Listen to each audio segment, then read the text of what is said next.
Have you ever wondered who has the authority to make laws or punish people who break them?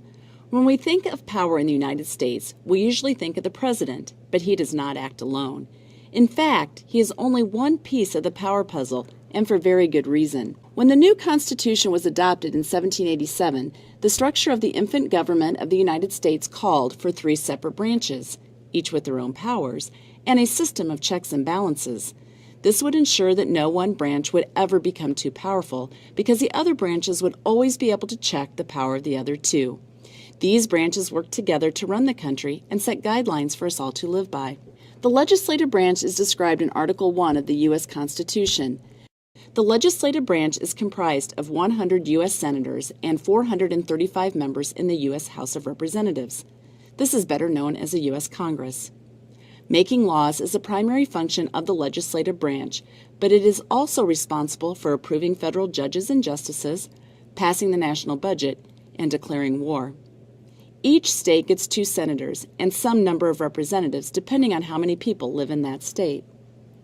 The executive branch is described in Article 2 of the Constitution. The leaders of this branch of government are the President and Vice President, who are responsible for enforcing the laws that Congress sets forth.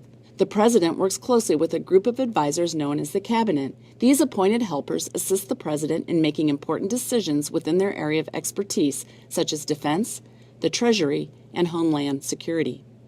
The executive branch also appoints government officials, commands the armed forces, and meets with leaders of other nations.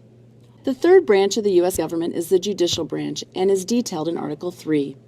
This branch is comprised of all the courts in the land, from the federal district courts to the U.S. Supreme Court. These courts interpret our nation's laws and punish those who break them.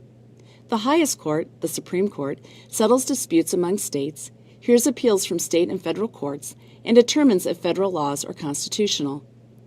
There are 9 justices on the Supreme Court, and unlike any other job in our government, Supreme Court justices are appointed for life, or for as long as they want to stay. So it is our duty to know how it works and what authority each branch of government has over its citizens.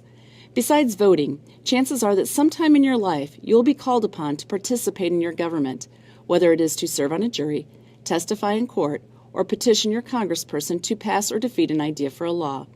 By knowing the branches, who runs them, and how they work together, you can be involved, informed, and intelligent.